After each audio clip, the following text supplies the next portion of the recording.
अस्सलाम वालेकुम dear students. जो स्टूडेंट्स भी नेक्स्ट NET 2 टेस्ट की तैयारी करना चाहते हैं जो कि 13 फेब से स्टार्ट होने जा रही है सीरीज, और यूईटी के कैट टेस्ट की तैयारी करना चाहते हैं जो कि मार्च के सेकंड वीक में एक्सपेक्टेड है, और इसी तरह NTS नेट टेस्ट की तैयारी के लिए फास्ट यूनिवर्सिटी जो अपना टेस्ट कंडक्ट करती है, प्यास यूनिवर्सिटी और जीकी जैसी टॉप यूनिवर्सिटीज़ के एंट्री टेस्ट की प्रिपरेशन के लिए हमारा एक बड़ा कंप्रीहेंसिव बैच 3 है। आप इसमें एनरोल हो सकते हैं। दिए गए कॉन्टैक्ट नंबर पर रब्ता करके आप लोग इसकी डिटेल्स ले सकते हैं। व्हाट्सएप चैनल को ज़रूर फॉलो कर लें। हमारा जो व्हाट्सएप चैनल है, आने वाले दिनों में आपको इसके थ्रू बहुत ज़्यादा इंपॉर्टेंट अपडेट्स मिलती रहेंगी। लाइक के टॉप यूनिवर्सिटीज़ के अंदर आप लोगों ने स्कॉलरशिप कैसे गेन करनी है, डिफरेंट फील्ड्स का क्या स्कोप है और उनकी मार्केट क्या डिमांड है। इसी तरह एजुकेशनल अपडेट्स आपको मिलती रहेंगी, किस यूनिवर्सिटी का टेस्ट किस किस डेट्स को हो रहा है और उसमें अप्लाई कैसे करना है। इस तरह की तमाम अपडेट्स के लिए हमारे व्हाट्सएप चैनल को ज़रूर फॉलो करें। इसी वीडियो के डिस्क्रिप्शन में आप लोगों को इसका लिंक मिल जाएगा। अभी आप लोगों के साथ मैंने इंटीग्रेशन में से जो मैथ की मैंने एक सीरीज स्टार्ट की हुई है, मैं पास्ट पेपर के एमसीक्यूज आप लोगों से डिस्कस करता हूं।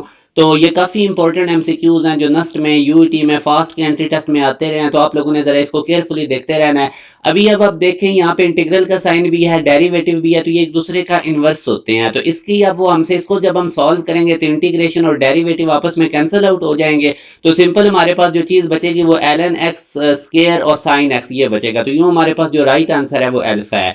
अब एक और क्वेश्चन देखें, इसमें सीकंड इनवर्स एक्स की अलग इंटीग्रेशन है, कोसेकंड इनवर्स एक्स की अलग है। तो अलग अलग प्लस का साइन है तो हम इनको एक ही इंटीग्रल में भी लिख सकते हैं। तो अब हमें एक प्रॉपर्टी पता है इनवर्स फंक्शन के अंदर secant inverse x plus cosecant inverse x वो पाई/2 के इक्वल होता है। तो इसकी जगह इन दोनों की जगह पाई/2 पुट करेंगे, कांस्टेंट नंबर है बाहर निकलेगा, इंटीग्रल साइन में से तो इधर 1 रह जाएगा। अब x का डेरिवेटिव 1 होता है और 1 की इंटीग्रेशन x होती है, तो यूं हमारे पास पाई x/2 हमारे पास इसका आंसर आ जाएगा जो कि सी ऑप्शन है।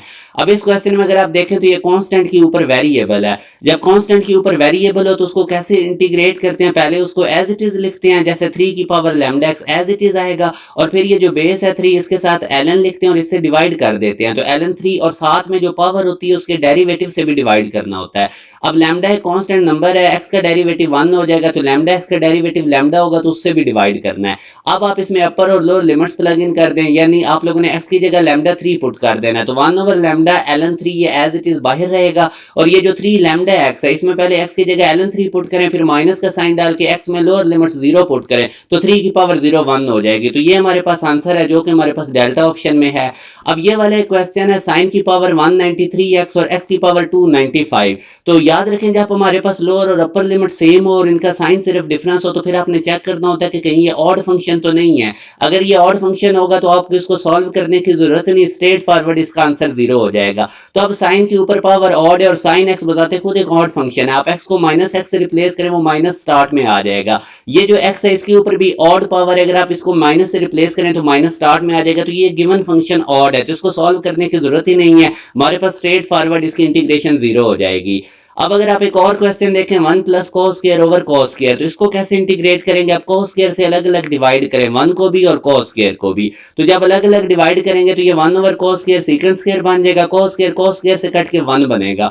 अब सीकंड स्क्वायर आप देखें किसका डेरिवेटिव होता है, tan x का, तो सीकंड स्क्वायर की इंटीग्रेशन tan x आ जाएगी और 1 की x आ जाएगी। अब आप इसमें x की जगह अपर और लोअर लिमिट्स प्लग इन कर दें, पहले x की जगह अपर लिमिट्स पुट करें, फिर माइनस का साइन डाल के x की जगह लोअर लिमिट्स पुट कर दें।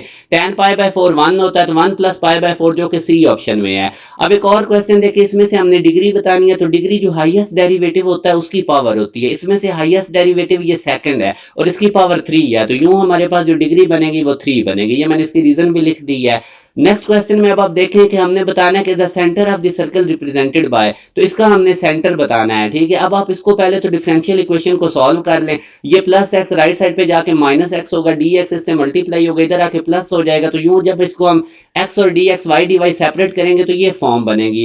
X d x y d y separate करने के बाद आप इसकी इंटीग्रेशन करें, एक्स की इंटीग्रेशन कैसे होगी, एक्स की पावर 1 है तो 1 में ऐड करें, सेम पावर से डिवाइड, सेम काम वाई की इंटीग्रेशन के साथ करना है। और उसके बाद अगर आप लोग अब देखें तो हमारे पास जो सी एक कांस्टेंट आता है जब भी हम इंटीग्रेशन करते हैं, इसका एलसीएम ले लें, 2 को दूसरी साइड पे भेज दें, तो ये इक्वेशन हमारे पास सर्कल की है, x square plus y square equal to r square, r यहाँ पे 2c लिखा हुआ है। तो ऐसे सर्कल का सेंटर 0 0 होता है, वैसे सर्कल का सेंटर एच के होता है, एक्स में से भी माइनस एच होता है, वाई में से माइनस के होता है, मगर यहाँ पे एच के 0 है, तो इस सर्कल का सेंटर हमारे पास 0 0 है। तो इस तरह डिफरेंशियल इक्वेशन में से आपसे वो क्वेश्चन पूछ सकता है।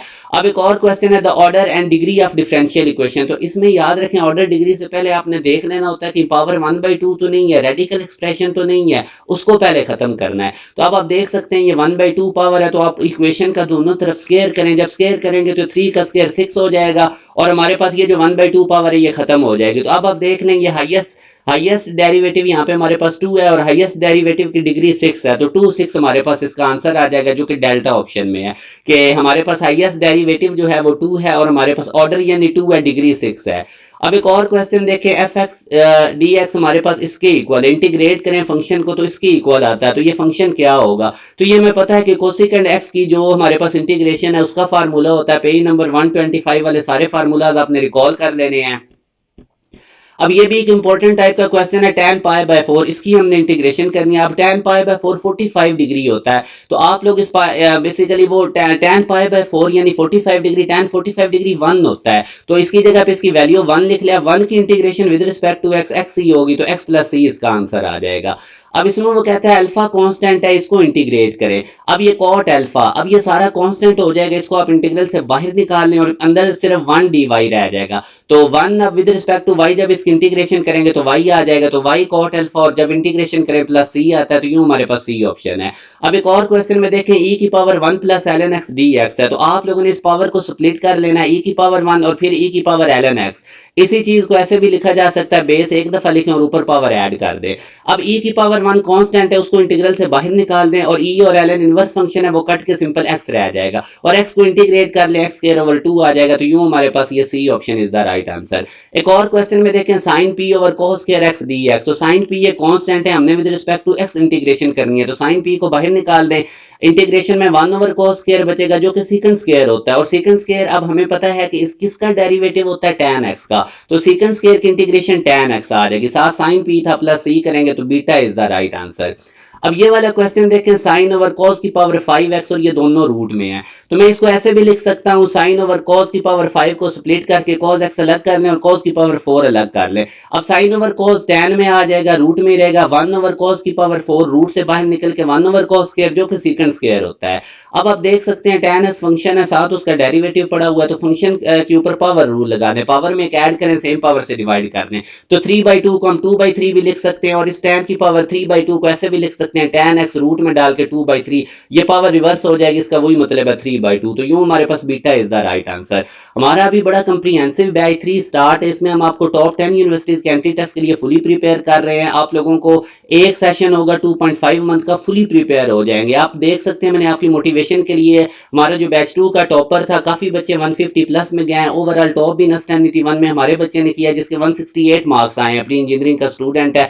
तो आप देख ले, मैथ फिजिक्स में अच्छा स्कोर करना कोई मुश्किल नहीं, सिर्फ आप लोगों ने हमारे बैच के साथ हमारी वर्कशीट, जिस तरह हम टेस्ट लेते हैं, जिस तरह हम लेक्चर्स डिलीवर करते हैं, काम साथ साथ करना है, आपका बहुत अच्छा स्कोर बनेगा। हर साल काफी बच्चे, बड़ी तादाद में हमारे बच्चे नस्ट में, फास्ट में, यूटी में उनकी सिलेक्शन होती है। बहुत कंप्रीहेंसिव हमारा बैच है, बैच 3, जरूर इसको ज्वाइन करें। चंद सीट्स अभी इसमें अवेलेबल हैं, आप लोग इस दिए गए कॉन्टैक्ट नंबर पर रब्ता करके जितना जल्दी हो सके अपनी रजिस्ट्रेशन करवा सकते हैं। अपना ख्याल रखिएगा, अल्लाह हाफिज।